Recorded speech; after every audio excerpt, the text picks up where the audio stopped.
Hey guys, this is Philip Pamplin and I'm going to be doing a Draw My Life for you today. Pretty stoked to do this. A lot of my friends are doing this. It all started back in 1987 when I was born on a well-known planet named Earth in the state of California. I'm really fortunate to be born in California. I love California. Do you like my boat?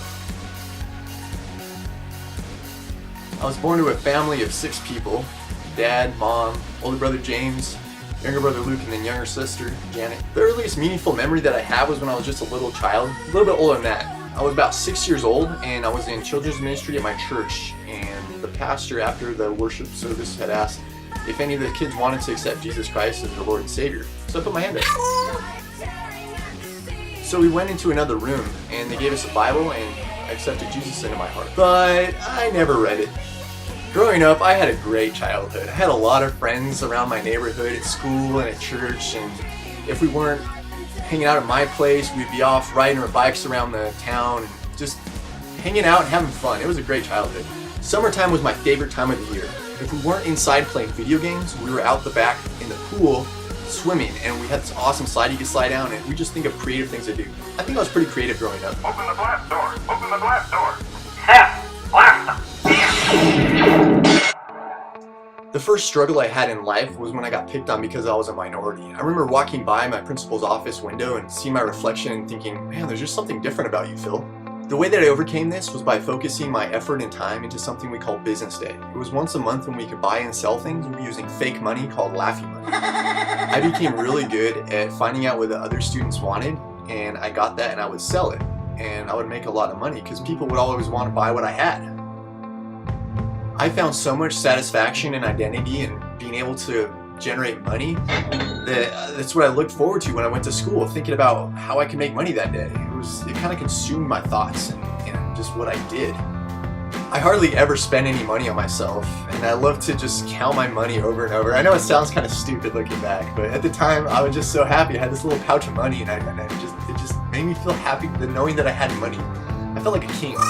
I'm glad I wasn't a real king because my kingdom would have collapsed. I was so narrow-sighted I couldn't see the writing on the wall. At the end of the school year, my paper was worthless. It wasn't even worth the paper it was written on. In all my skill as a businessman, I couldn't even look down the road far enough to see my impending doom.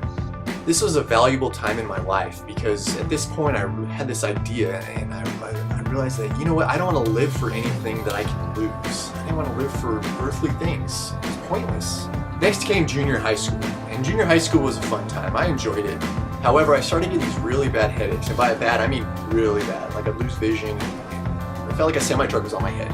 So my mom looked up remedies, and one thing she found was that eating healthy would help fight headaches. So I tried it out. I ate a lot of raw vegetables and fruit, and it really worked.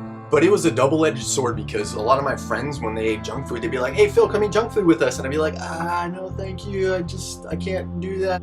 But it was worth it because it made me feel so much better about myself. So when they pointed their finger at me and judged me, I just shrugged my shoulders and try not to judge them back.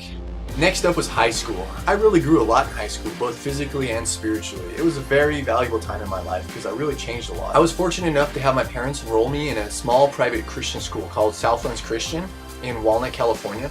It was actually the same place that my church was at, so I really liked it because a lot of my church friends were now my school friends and I saw them every day instead of just on Sundays. I got involved in all sorts of extracurricular activities, including football, soccer, and I even joined a surf team. It was a lot of fun. My favorite sport was surfing. There's no other sport like it. I would go down to the beach every chance that I got. Just the smell of the fresh air, the sand under your toes, the feel of the water, I loved it. It became my outlet, and I did it every chance that I got. High school was great, all the way up until junior year, when I took on probably a little bit more than I should have. I got involved in an AP class, I also did choir, and I was a lead role in our play, and of course sports on top of that, so I really had my hands full. All of these different things made me anxious. I remember thinking, man, can I actually get through this year? And I started getting depressed because I felt like I couldn't do it anymore. And for the first time, anxiety ruled my life. I was such a miserable person when this happened. My life felt like it was ruined. Like I just remember just feeling so miserable and just in this cycle, and I remember staying up all night one night because I was just so anxious about the next day. I didn't know what to do. It felt like talking to people just made me be more anxious. So at school I put this happy face on, but at home I wasn't happy at all. I felt like a loner, and I couldn't even talk to anybody about it. And I couldn't do anything to overcome this. So I found myself in my bedroom all alone one night, and I lifted my hands up to the ceiling and I said, God, I can't do this alone and I need your help. And I waited and nothing happened. But I also knew that I would never be the same person. I would never live for myself anymore because I couldn't do it on my own. So senior year rolled around and I had a ton of friends that year, and I didn't do AP and I didn't do any plays, but I did do sports and I did do choir. And senior year made up for junior year completely, and I was even nominated Homecoming King. Looking back now, I'm really thankful for junior year. The anxiety really developed me. It pushed me closer to God and established my relationship with Him. I also learned how to live without anxiety. Anxiety is like a monster, but it only grows if you feed it. So if you choose not to, it'll never grow. So remember that challenges are always less than God, and challenges actually equal maturity. God allows us to go through challenges because He loves us. Why does He love us so much, you may ask? Well, I don't really know, but I know that He loves us so much that He asked His Son to die on the cross for us. In doing so, He paid the ultimate sacrifice, which clears us of any wrong that we've done. If we believe in Him, that is. You may wonder why I'm sharing my beliefs with you. Well, it's because I love you, and I didn't want to end by saying some meaningless words like, hey, be true to yourself now, go get them.